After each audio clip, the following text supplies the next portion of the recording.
নতুন কর্মসংস্থান সৃষ্টির লক্ষ্যে বেসরকারি খাতের সহায়তা নিয়ে সারা দেশে বন্ধ কলকারখানা খুলে দেওয়া হবে বলে জানিয়েছেন প্রধানমন্ত্রী তারেক রহমান। জলাবদ্ধতা নিরসনে সিলেট সিটি কর্পোরেশনের নেওয়া প্রকল্পের ভিত্তিপ্রস্তর স্থাপন অনুষ্ঠানে তিনি এই কথা জানান।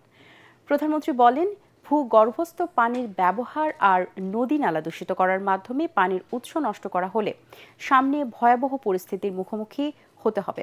এর আগে স্ত্রীকে নিয়ে সিলেট পৌঁছে হযরত শাহজালাল মাজার জিয়ারত করেন প্রধানমন্ত্রী। বিস্তারিত জানাচ্ছেন মইনুল হাসান। ঢাকা থেকে আকাশপথে সিলেট ওসমানী বিমানবন্দরে এসে পৌঁছলে মন্ত্রী, স্থানীয় বিএনপির সিনিয়র নেতারা প্রধানমন্ত্রীকে স্বাগত জানান। প্রচণ্ড বৃষ্টি মাথায় নিয়ে শাহজালাল রহমতুল্লাহ আলাইহের মাজার জিয়ারত করেন প্রধানমন্ত্রী তারেক রহমান। এ সময় স্ত্রী ডাক্তার জুবাইদা রহমান প্রধানমন্ত্রীর সাথে ছিলেন। সফরসঙ্গী মন্ত্রী দলের নেতাদের নিয়ে মাজার প্রাঙ্গণে দেশ ও জাতির কল্যাণে মুনাজাতে অংশ নেন সরকার প্রধান। সেখান থেকে বৈরী আবহাওয়ার মধ্যে শহরের চাঁদনী ঘাটে সুরমা নদীর সৌন্দর্য বর্ধন, বন্যা প্রতিরোধ অবকাঠামো নির্মাণ প্রকল্পের ভিত্তিপ্রস্তর স্থাপন করেন প্রধানমন্ত্রী তারেক রহমান। সেখানে সরকার প্রধানকে প্রকল্পের নানা দিক অবহিত করা হয়। পরে সিলেট সিটি কর্পোরেশনে সুধী সমাবেশে যোগ দেন তিনি। বক্তব্যে সিলেটের উন্নয়নে সরকারের নানা পরিকল্পনার কথা তুলে ধরেন প্রধানমন্ত্রী। ঢাকা সিলেট বা সিলেট ঢাকা রেল ব্যবস্থা উন্নতি হচ্ছে, আমরা চেষ্টা করছি এ ব্যাপারে, ইনশাআল্লাহ এ ব্যাপারে আমরা চেষ্টা করছি যে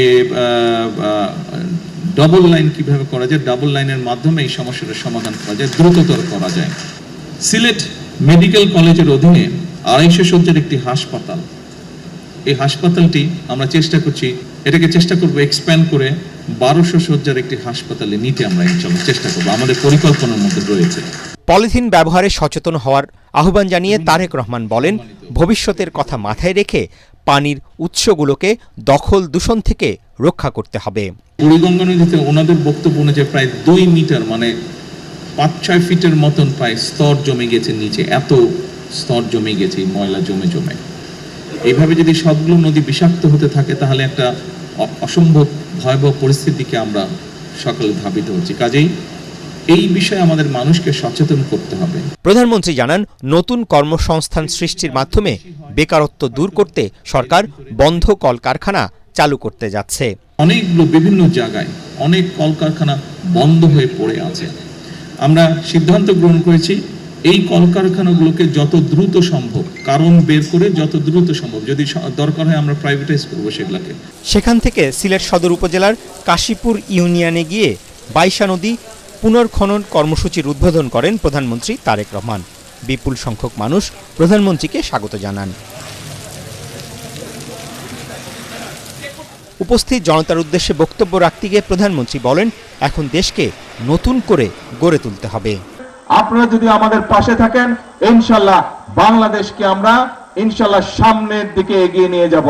বাংলাদেশকে অন্য যেগুলো উন্নত দেশ আছে তাদের পাশাপাশি ইনশাআল্লাহ আমরা দাঁড় করাতে সক্ষম হব। এ সময় জানানো হয়, এই খাল পুনর্খননের মাধ্যমে 2.25 লাখ কৃষক সরাসরি উপকৃত হবেন। মইনুল হাসান, এটিএন বাংলা।